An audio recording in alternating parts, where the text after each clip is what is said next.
Welcome into Game Night. I am Derek Forrest. Joining me on the show today is our Alex Flum, who is out over at Care First Arena covering the Mystics today. But we got some really big news in Alex Ovechkin, who has decided to come back and play for the Washington Capitals. I think he had already made that decision, but both sides are now in agreement. It's a one-year deal up to $9 million. What was your initial reaction, Alex, when you heard about the deal? My initial reaction was I knew this was coming. I had a feeling. I just didn't know when it would happen. I told you yesterday, Derek, that it was going to be within 2 weeks. I didn't say it was within 24 hours, but that ended up being the case.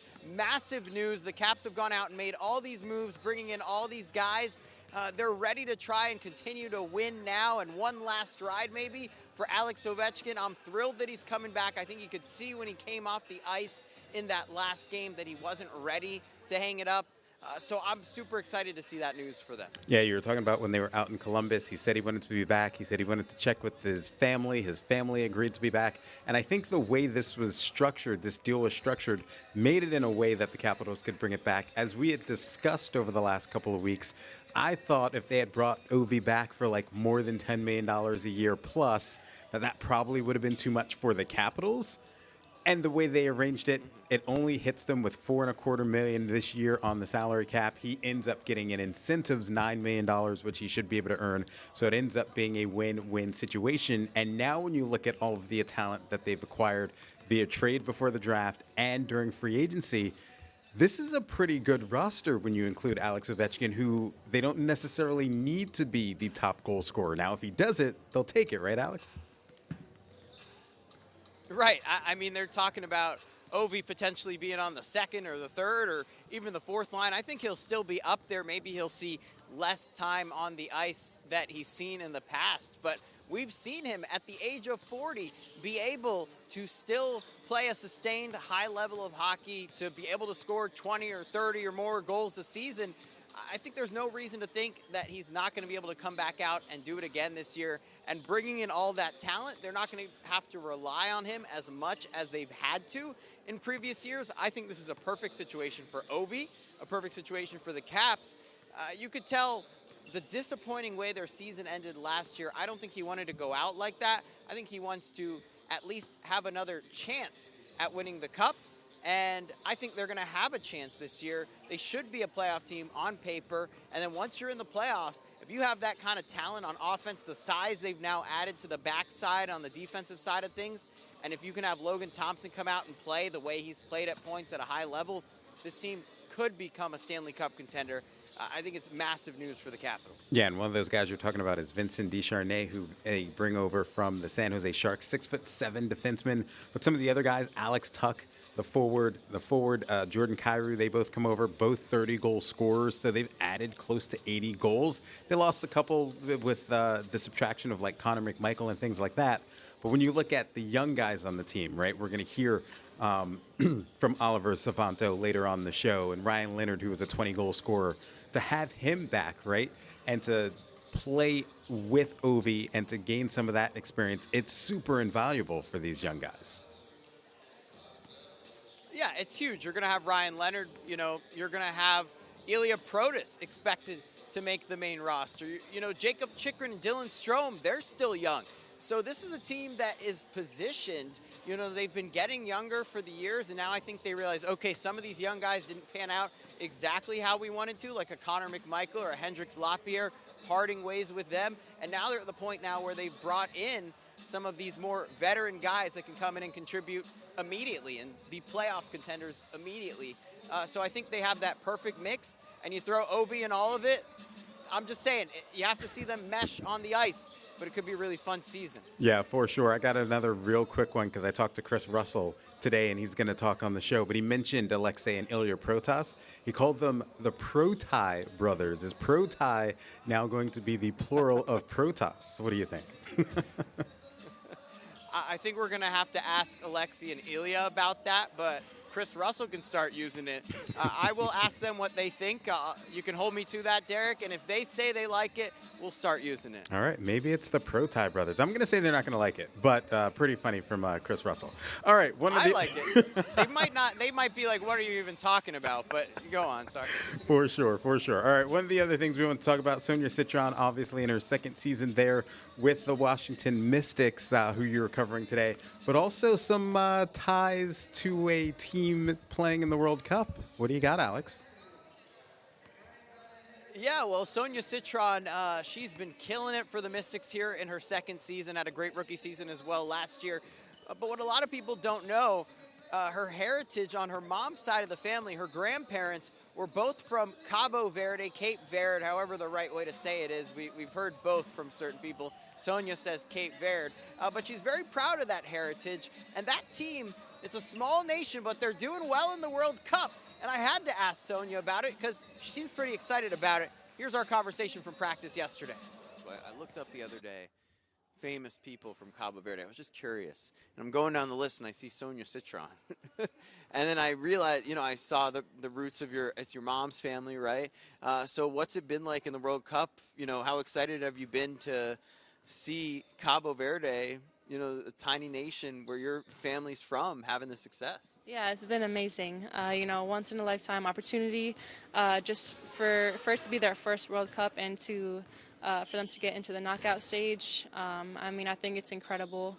It's funny because I think they've been playing the same days that we've had games, and my family had a barbecue. And we have living room and then downstairs, and my game was on in the living room. The entire family was downstairs watching the Cape Verde game. And I was like, honestly, I'm not even mad because of how special it is, the World Cup only happens every 4 years. Who knows when, this opportunity is going to come again. So I wasn't even mad. I was like, you guys should be supporting them. But my family was going crazy, and I'm really proud of them. They're doing amazing. Looking forward to the game coming up Friday. I'll say the good news is you guys play Thursday, the game's Friday. So are you going to get to watch the game this time on Friday? Yes, I will. Yeah. And how excited are you for them? Do you think they could? It's Argentina, right?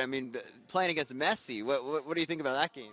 I think it's going to be a tough game, but honestly, with the World Cup, any day anybody can win. There's upsets all the time. I fully believe we can win. And then for you, what are kind of your earliest memories, and what impact does your heritage from Cabo Verde have on you? I think it's just shaped who I am. Growing up. The culture that we have, the music we listen to, the food that I eat. I have a super big family, so I've been around it. I've been around them my whole life, and it's just, something I'm passionate about, something I love to experience and talk about. But yeah, I think it plays a huge role in my life. So Sonia Citron said, as you heard, that the Mystics and Cabo Verde have kind of been playing their games on the same days. The good news, the Mystics play here this week on whatever day of the week is this, Derek? Help Thursday. me out. Wednesday? Today's Thursday. Or Thursday. Today is Thursday. The Mystics play on Thursday.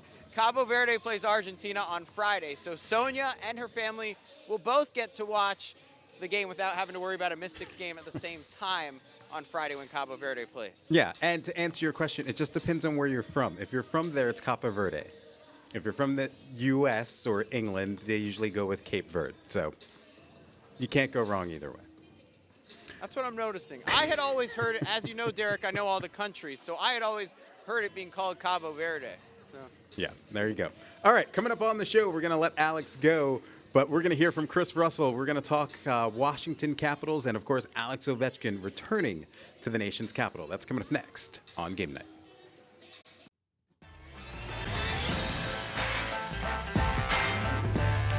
Welcome back into Game Night. Derek Forrest. Earlier today, I caught up with Chris Russell from the Team 980. You can, of course, can catch him on the Chris Russell Show. But we talked about the Washington Capitals and the future of this team, especially during the 2026 season. And with Alex Ovechkin now coming back for at least one more year, I got Chris's thoughts. Yeah, not a major surprise, but you always wondered the longer this thing took, whether or not it was actually going to happen, and now we have confirmation that it will happen. Again, it was mostly expected once he said what he said after the season ended But now you have the confirmation, so that's good. The most exciting thing, I think, for me and I hope and I believe for Capitals fans is they get Alex Ovechkin back for one more year, probably it, although that's not clear at this moment.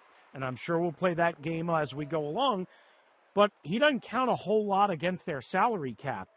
The way they did the contract, there's a 10-game bonus that he's got to play in order for him to meet, and I believe it's a $4.5 million bonus. And, Derek, that does not count against this year's salary cap.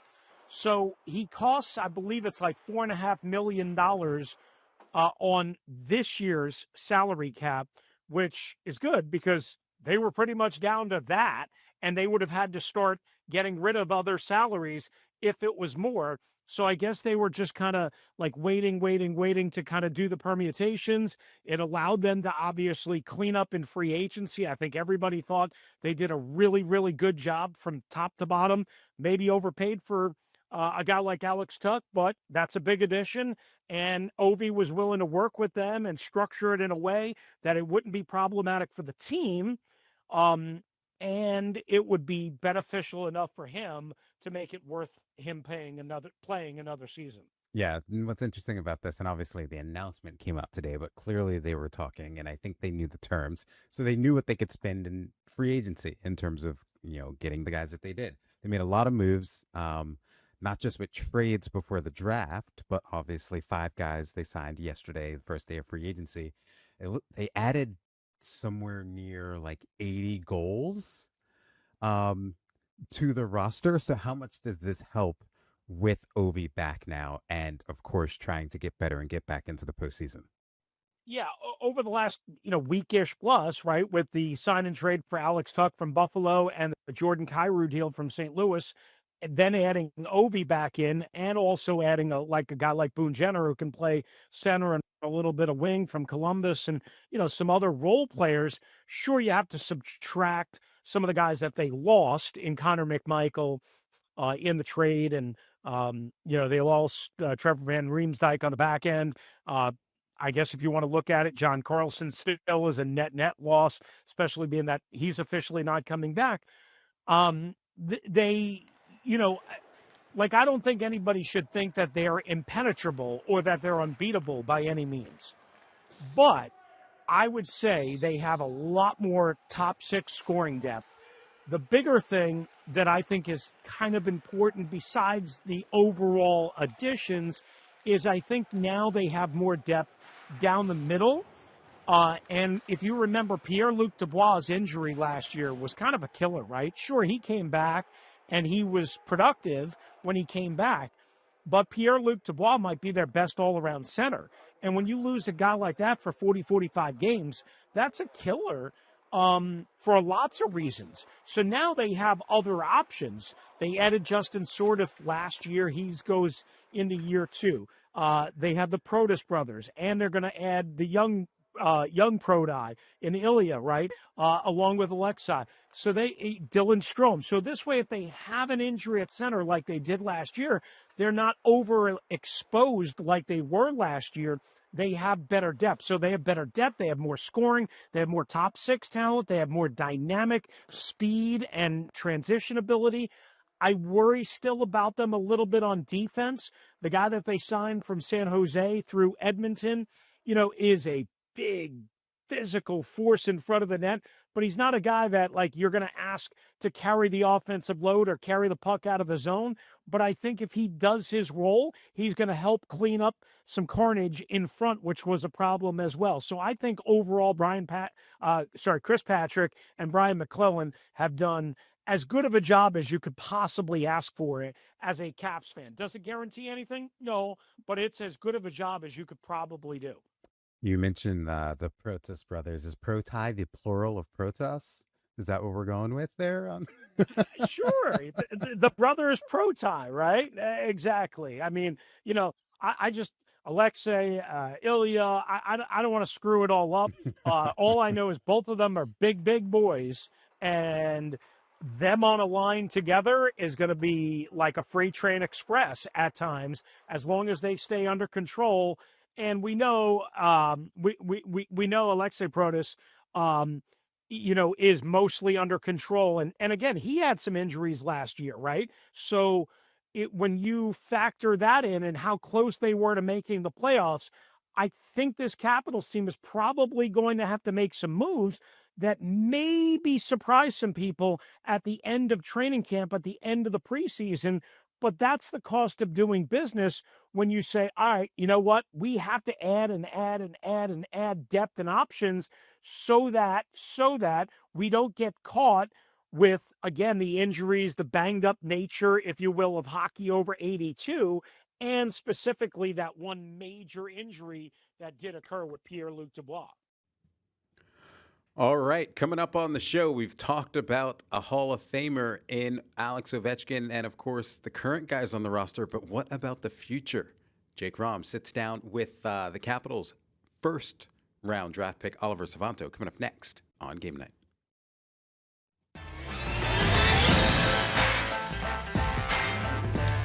Welcome back into Game Night. Derek Forrest. Earlier today, Jake Rom caught up with the rookie forward for the Washington Capitals, Oliver Savanto, who is over at the Capitals developmental camp in Arlington, Virginia. It's been going on all week long. Here's their conversation. Oliver, your first week as a Capital. Let's go back to draft night, though. Just what was that moment like, hearing your name called, becoming a Washington Capital, joining this franchise? Obviously amazing. The day you've been dreaming about the whole life and you've been working on. Obviously an unbelievable feeling. I think I got not much of a memory what happened in that moment, but yeah, just grateful for that. You're at Capitals development camp. You're almost through an entire week. Just what's this camp been like? I know we're still months away from the start of a hockey season, but just what does this week mean to you? What are you trying to work on here at development camp? Just to get the basics, how this organization works, who works here and here. Yeah, just to get to know the basics. Obviously, we had many great ices. I've been learning a lot, new things. So yeah, just about that. Get to know the organization and get to know the basics. I've seen it was a lot of not just with a puck and stick. I mean, there was a lot of like sprinting stuff you guys were doing and whatnot. Kind of like evaluations. It looked like. Just how has the last week been for you as you've had this development camp? You were drafted. You're probably getting thrown a million things at you. Just how has the last week been for you as you've been trying to kind of settle in here with this Caps organization?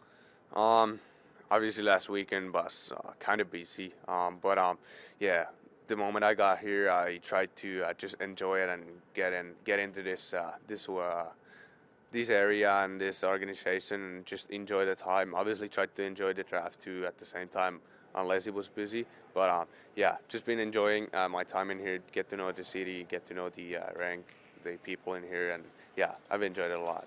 First player from Finland in 20 years drafted by the Caps. I remember draft night you speaking and talking about how you kind of want to bring, hopefully not be the last, but also kind of bring, maybe your culture and your country kind of here to the nation's capital, just being the first of something for a very long time.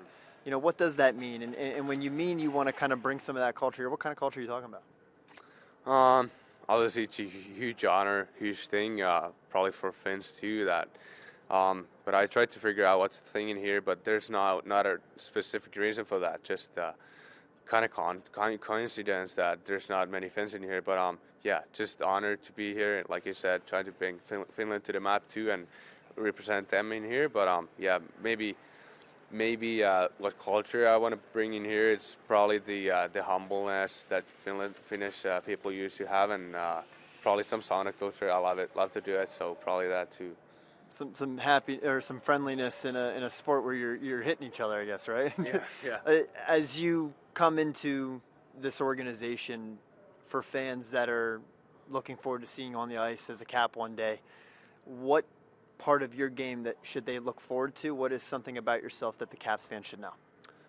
Probably my two-way game. I'm a two-way player, so probably just being reliable, hopefully useful for Caps in the future and help them to win some championships one day. Obviously, there was big news that dropped today of Alex Ovechkin re-signing with this team. Obviously, this is your first year in this organization, but to have someone like that a part of an organization that you are now a part of, just what does that mean to you, seeing a guy that's now going into year 22 as you get ready for year 1 with this organization? What is that like? Obviously, great honor. Hopefully I would have a season with him. I would like to be in the same team with him. The greatest goal scorer of all time. That says it all. So great player. Yeah, it's a huge honor, and hopefully I could have a meet with him one day. Is it crazy to think he started his career before you were born? Yeah, it is. It is. But I think at the same time, it's a cool thing. You mentioned being a two-way player. What part of your game do you feel like can take that next step in this first season, a part of this Caps organization? I'm trying to work on offensiveness. Obviously, I don't want to be that only defensive-minded player, defensive-minded center. So if I can take a next step on it, it can create new pathways for me and create a lot in the offense too, and be a more mobile player. All right, coming up on the show, I'll have my final thoughts on Alex Ovechkin returning to the Washington Capitals. That's next on Game Night.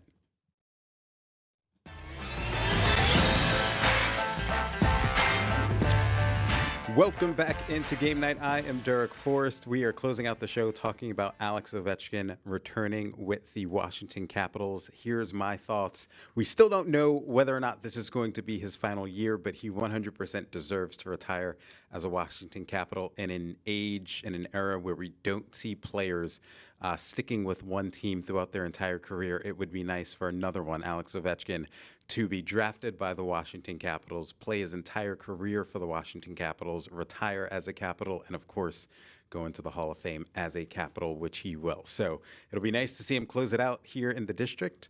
Only time will tell, and maybe this is his last season. But that's going to do it for another edition of Game Night. Have a good night.